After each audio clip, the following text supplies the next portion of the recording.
কয়েক ঘন্টা আগেও শুটিং ফ্লোরে ছিলেন প্রাণবন্ত হাসি খুশি। কে জানত সেই হাসির আড়ালেই লুকিয়েছিল এক নিস্তব্ধ বিদায়ের সুর।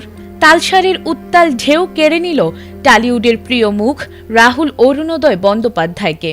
মাসুল দিতে হলো এক মুহূর্তের অসতর্কতার। প্রাণবন্ত এক শিল্পীর এমন আকস্মিক প্রস্থানে টলিপাড়ার আকাশ আজ মেঘাচ্ছন্ন, আর শোকের নোনা জলে ভাসছে ভক্তদের হৃদয়। রোববার ওড়িশার তালসারি সমুদ্র সৈকতে একটি ধারাবাহিকের শুটিং করতে গিয়ে মর্মান্তিক দুর্ঘটনার শিকার হয়েছিলেন ৪৩ বছর বয়সী এই অভিনেতা। শুটিং চলাকালীন বা বিরতির সময় সমুদ্রে নামার পর আচমকাই তলিয়ে যান তিনি। পরবর্তীতে দ্রুত উদ্ধার করে দীঘা মহকুমা হাসপাতালে নেওয়া হলে চিকিৎসকেরা তাকে মৃত ঘোষণা করেন।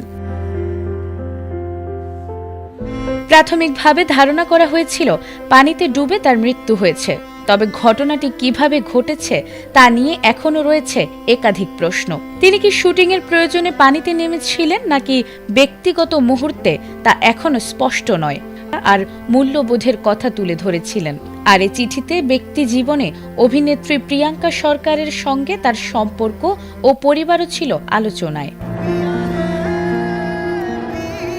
ওপার বাংলার জনপ্রিয় সিনেমা চিরদিনই তুমি যে আমার ছবির মাধ্যমে দর্শকের মনে জায়গা করে নিয়েছিলেন রাহুল। তবে ছোট পর্দা, বড় পর্দা ও ওটিটিতেও সমানভাবে জনপ্রিয় ছিলেন তিনি।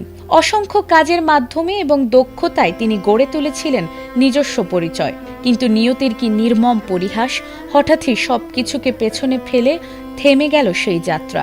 তার এই অকাল প্রয়াণে টলিপাড়া ও ভক্তরা আজ গভীরভাবে শোকাহত।